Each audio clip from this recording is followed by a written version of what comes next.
Welcome to Take Brain Stoke with your girl Flavella Phone Gang. And today I'm going to fuel your brain with some bomb knowledge. Are you ready? Let's do it. Hey, everybody. Welcome back for another episode of Tech Brain Stoke. And I'm so excited because we talk about a very, very interesting subject, how to scale your tech business and deliver your vision while working with your competitors. Yes, you've heard it, working with your competitors. I'm so lucky because I have with me today the amazing Rebecca Dibb-Simkin. Let me tell you something about Rebecca because she's fantastic. She's a marketing and product director of the multi-award winning energy supplier Octopus Energy. If you haven't heard about Octopus Energy, where have you been? She works with a team of marketers, designers, and front-end developers to redefine what is possible for consumers and the UK energy system by using technology, data, great people, of course, to deliver the best products and experience. Her work has been central to Octopus' success as a new type of energy supplier provider. Its 100% renewable electricity, digital-first approach, and in-house technology has just not won over 1.5 million customers in 4 years. Yes, 4 years only. The company's expansion into Australia and Germany. Wonder how far this company is going to go, but it's super exciting. I'm super excited to have Rebecca with me today. So, Rebecca, how are you? I'm good. That was like the best intro ever. Like I feel amazing.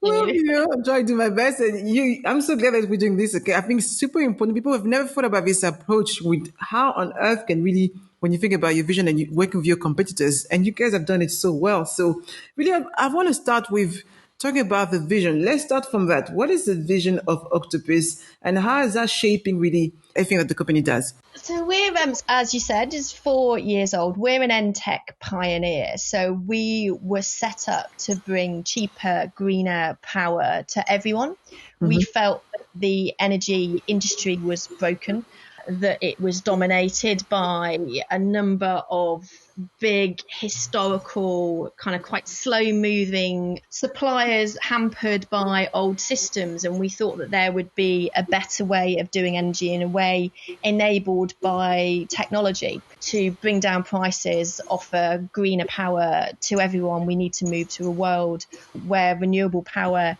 is the norm, and we thought we could do that better. Yes, I think it's exactly that. Sometimes, the big companies out there are so rigid that they can't really see what the world needs and they struggle to adapt. And it has to be, say, your company is only 4 years old, but they've achieved so much. And I think people are looking for a new change and really want to see something different. And that's why, it's working. And sometimes, don't be scared as small business out there. I'm too small to compete against a giant. Actually, you are a big competition. So what have you done in terms of developing 4 years, 1.5 million customers, but also that which has recommended for the last 3 years? What do you believe has been the success of Octopus Energy? Well, I think at the core, that absolute focus on, cheaper, greener power for all. And I think a sense of social justice and trying to unlock, fairer prices for more people, and with an undercurrent of technology. So we have our own platform, our own technology platform, our own CRM and billing system, which lets us not only work incredibly efficiently as a business and train our staff in a slightly different way. So all of our customer service, we call them operations staff, are workers, universal agents, as we call them. So they're all fully trained on every aspect of the energy industry and the customer's account. So actually anybody that you contact as a customer will be able to deal with your query there and then. So actually we kind of aim for like a 95%, I suppose, almost first time fix rate when any customer contacts us. You won't have to be passed around from, specialist to specialist. Anybody you deal with will be able to look after you. And actually, even though we've got a huge number of customers now and still growing around 80,000 customers a month currently, when you join us, all customers are put into a particular team of energy specialists, we call them. So a team of energy specialists will always look after a certain pot of customers. So as a customer, you would always speak to, when you email us or contact us, one of the same kind of 8 to 10 people. Mm-hmm. So even though we're big organisations, you won't be passed around. Someone will, is likely to know you if you've called before, if you call again, which means that you get an incredibly personalised sense of customer service. Whilst actually, because our systems and our technology is so good, actually we're incredibly efficient. So we can actually handle more customers per team member than most of our competitors. So you get that beautiful kind of balance of great customer service, which, as you said, means that we're the only which recommended energy supplier for the last 3 years. So we're the only one that was recommended each of those 3 years. Yeah. But while actually having very much tighter operating costs than many of our competitors as well. So it kind of works beautifully together. Can I challenge you there and ask you a question? You think that you are able to deliver, and I'm like you, I think that great customer service is the key of great client loyalty. But do you think it's because your company is 1.5 million is, still a lot of customers, but do you think that as your company grow, you will still be able to offer the same quality of customer experience? Yes, I do. Absolutely. It's really interesting because when I joined the business when there were 50,000 customers, and I was employee number 34, and now we've got, 500, 600 staff and 1.5 million customers. And we've always used the same operational model. And I was asked then, well, this great that you've got this personalized service now at 50,000 customers, but you must know everyone by name. 1.5 million is quite a lot, but actually the model scales. So basically, we think of our teams as almost like cells in biology. So customers, when they join us, are poured into different teams. And when a team gets too full, it will split. And half of the team, kind of old members of the team, experienced members of the team, will create a new team, and then new staff will fill that team up, and they'll take half the customers with them. So it's actually like an organic splitting. The skill set splits, the culture splits, and we keep training the same way. So we've got kind of 30 teams at the moment. We've scaled rapidly over the last few years from kind of 4 or 5, and that model is completely maintained, and we've maintained the high customer services as we grow. So I see no reason that we can't continue to do that. It's a model that was built from when we were tiny to support when we were huge. We always had huge ambitions, so we always knew that we couldn't put in a model that would only work at a small scale. We just wanted to completely rethink how customer service is done, and not follow, the existing norms of this is how you do it. Well, you have a metering specialist team, and you have a debt specialist team, and you have a billing specialist team, because we just didn't think that worked, and we wanted to prove that it didn't work and ours was a better way. And we always knew we had to prove that. The only way we could prove that was at mass scale. I love that. And I think this is exactly what it is. You have to really challenge the status quo. If you do what has already been done, how can you expect to achieve, different results? And that has been, as you say, having the right system, the right person in place, whether you're small, starting from the beginning, having that from the start really helps you. And I've seen so many businesses who've missed that, and they struggle to grow because they haven't put this in place from the start, which is fascinating. I want to talk more about the type of people obviously are probably wondering, how on earth are you able to work with your competitors? To be able to not only, I think, it's just what I love is it's fascinating when you have some vision where it goes beyond just you as a business, understand the impact of what you can make. I want people really to understand, Rebecca, what you share with me, because I was so fascinated by that. So, okay, so if we take it up a level, really, really high level. So, we're a business and we are competitive and we want to get energy customers, but actually at a really high level, climate change is one of the most pressing issues of our time. I mean, I'm sitting here today in a slightly sweltering room because we've had an odd muggy heat wave over the last few weeks. Clearly something is going wrong with the climate, with the amount that we're pumping into the air. And, we know that a big contributor to that, not the only contributor, but I work in the energy industry. So that's the key worry for me is fossil fuels, is dirty fuels. And we need to try and move away from fossil fuels into using renewable power. And what's really fab is that over the last few years, there has been more renewable generation. So this is power from solar panels, power from wind, has been put into the grid. Now, the challenge that we have with renewable power is that if you think of it like, all power generated in this country, and indeed around the world, from any kind of generation, whether that's a power station or whether that's, solar panels or wind, goes into the national grid. And I'm kind of really, really simplifying things here, but the national grid then needs to be able to pass on that power to consumers, to businesses and people at homes who use it. And it can get overbalanced. So it's a bit like, I use the analogy of like a supermarket shelf full of tins of beans, right? So, the generators of power are putting more and more beans on the shelf, and consumers take the beans off the shelf. And if consumers stop taking the beans off the shelf and generation keeps putting them on the shelf, the whole thing collapses, right? And we have a slight problem with renewables is they are slightly more hard to manage than traditional forms of power. So you have quite a lot of, well, first of all, if you get a really sunny day, you get loads of sun. If you get a really windy day, you get loads of wind. So you can get this real spikes in generation, which can threaten to overbalance the grid. And actually, we can ask those generators to turn off. But firstly, it's a little bit more difficult sometimes because with renewable generations, there's lots of smaller generators. So people are kind of, you have farmers with solar panels in their field, or you have villages clubbing together to buy a wind turbine. More of this kind of local generation of power is coming, but it's more difficult to manage. And also, we don't want to tell people to switch off their power. We want to use as much renewable as possible because we want to show that it's better than burning fossil fuels. So, so there's a slight challenge here, big challenge for the grid and the network operators, and how do they manage this new world? And actually, there's more and more people nowadays are buying electric cars, and electric cars are fabulous, but obviously also take a lot of electricity from the grids. What happens when everyone's charging up their cars at the same time? Do they then start needing more power than the grid has? So you've got this kind of real issue now whereas for years and years and years, there's a whole load of very complicated algorithms which the grid uses to work out how much power they've got coming in and how much will be going out. Actually, now that's kind of changing. It's, it needs to be a lot more flexible. And then you also add in things like coronavirus, which had an incredible impact on energy uses in this country. So although obviously people are, working more at home, we saw a very slight increase in people using energy at home. But actually, there was a big decrease in businesses using power because lots of businesses closed down. So actually that then meant there was a lot of excess electricity on the grid that we weren't expecting.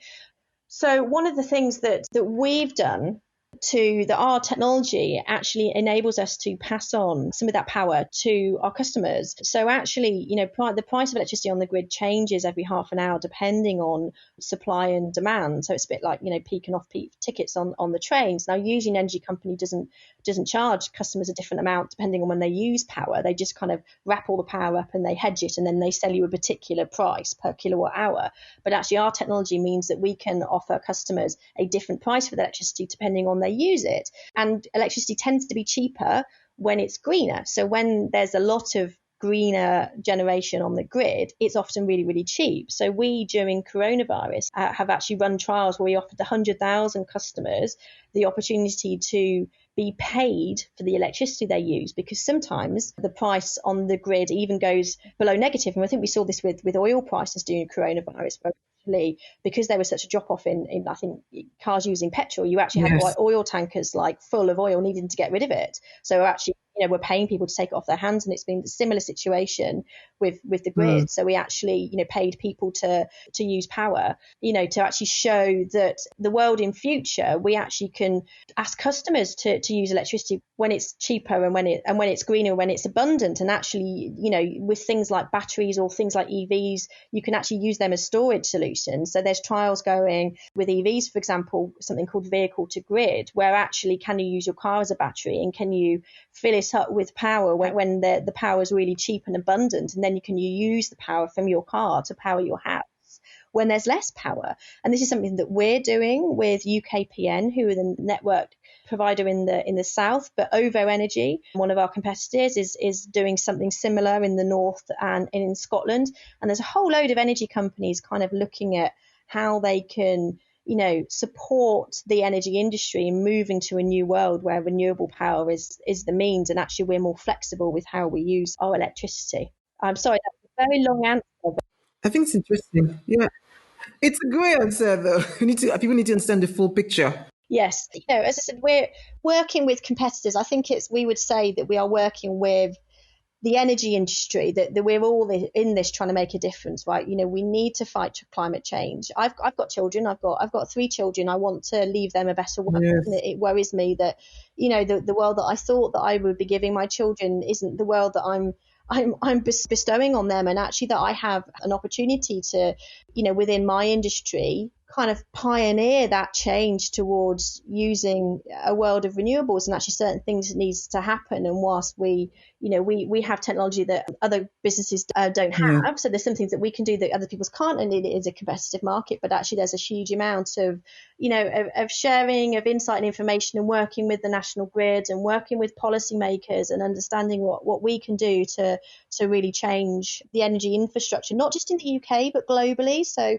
Octopus, we have operations in Germany and Australia, and we're actively looking at a number of the countries as well. America's a very interesting market. So actually taking our technology and what we've learned here around the world to move to a global renewable grid. I think that's what it is. I think what what your company has done is really redefine what the terms competition means.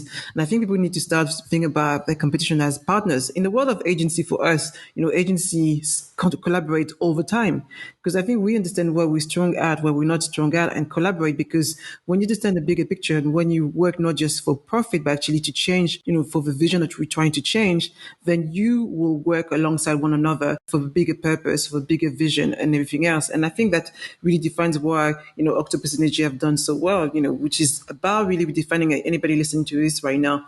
Are your competitors or are they potential partners?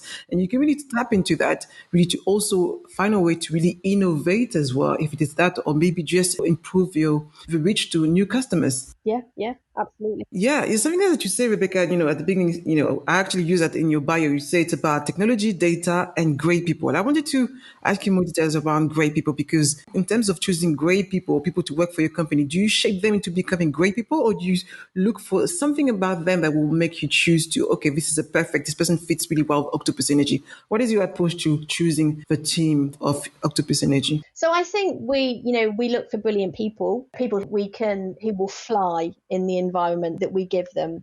I like to think, we're a very empowering environment to work in. We're not a business that runs with a load of processes and procedures. We bring in great people who want to take accountability and responsibility for the job that they do and are always striving to make things better. Yes. So it's the kind of person who, I don't know, will produce a piece of work and will be completely pedantic on checking and making sure that piece of work is correct before it goes out and won't want to rely on anyone else to check it. We kind of mark our own homework, comes up with loads of ideas, wants to do new things and try new things and take the environment that we give them. As I said, we're not very structured and process driven. We give people the tools to be brilliant and then we let them fly, as it were.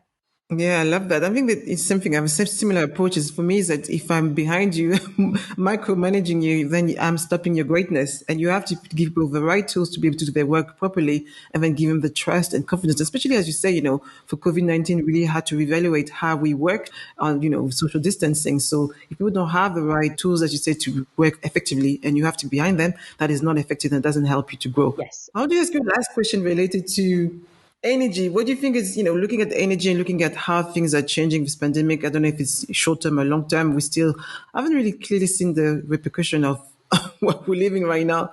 What do you think? Do you think that things would change in terms of how people really look at energy and technology? Yeah, I think it has to. I think we have to now. I don't think we have the Yeah. opportunity. I mean, I worked in energy for a long time. And 10 years ago, I worked in a much bigger energy company and there was kind of green energy tariffs out there and they didn't quite work. They weren't very successful and they just kind of, removed them quietly from view. It's like, we haven't got that luxury anymore. Actually, we need to do something about it right now. Or it will be forced upon us in nasty ways. And I think what's exciting is that the technology is there to use power in a different way. The conversations are happening between suppliers, between policymakers, between the grid and the businesses that run the electricity distribution networks. And so, and actually what we're showing as well, and what we've showed with the recent trial that we did with this 100,000 customers that we paid to use power, is actually consumers are wanting to come on that journey with us. So we emailed 100,000 customers. Half of them took part in the trial and significantly changed the energy they were using, used it in the periods that we wanted them to use it. So I think it shows that there is a real sense that everyone is in it together and people want to make this change, whether they're an energy company or whether they're a consumer or whether they're a policymaker or, it's that will is there. And I think it's needed.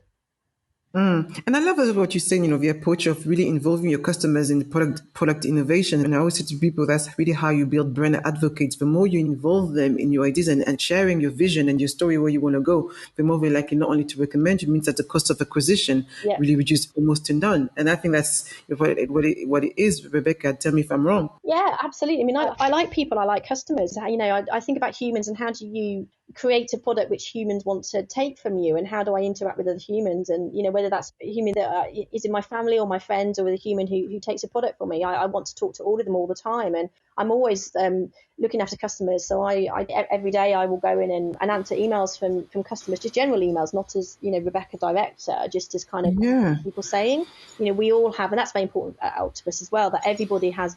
I mean, 2/3 of our workforce are our energy specialists, but actually everybody at Octopus looks after customers. So everybody has the same access to customer email accounts. And actually, if a customer comes to us with a question about our website, then we may well get a front end developer to reply to that customer. They don't do it all the time because they're not kind of specialists in that, and they tend to get a bit distracted by it. But everybody looks after customers, and everybody talks to customers all of the time. And I'm on Twitter, I'm on emails, I call customers as well. And all of that, all of our management team do that, all the way up to our CEO, Greg Jackson, who still spends a significant time every day replying to customers who email him, because, not only is that respectful, they're the people who are building our business, but also you learn things from them. Customers tell you what doesn't work, does work, and actually it's efficient as a business to spend that time, because then you go, hang on, there seems to be a particular issue here that we keep being asked this question or that question, so that's something we need to fix or we need to make better. And that's how we've managed to scale so rapidly, is actually by working with customers to fix the things that they tell us needs to be fixed. What a great story. And it's exactly like when you put people out before, the profit or money, you will naturally attract, the good return. That's the end of this first part. Rebecca, you've been amazing. We'll be back in a couple of seconds.